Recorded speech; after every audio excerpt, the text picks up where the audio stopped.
All right, here we have my Bowflex Max Trainer M3. It's been clinking and clunking, making that annoying sound. I'm gonna real quick tell you how to fix that in this scenario anyways.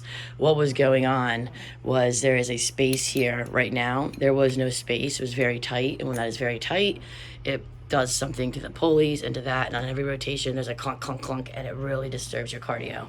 What you're gonna wanna do is you're gonna wanna take the arm off. So there's 3 little bolts or whatever right there. Then you're gonna take this out. Now, the reason why you don't want to just tighten this back up after you loosen it is because if you do that, then it's just going to go right back to how it was. You need to create some kind of space, or I think they call it shimmy on some videos. I have no idea.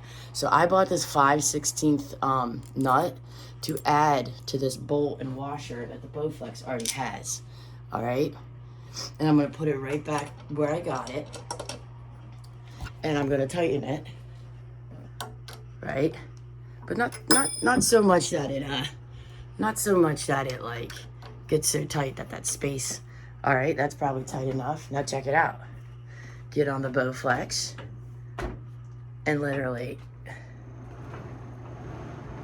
smooth sailing. So that's it. That's it. Short video. That's exactly what you need to do. And then if you still hear it, most likely the other side, which I'm about to repair now, and then get right back to your cardio.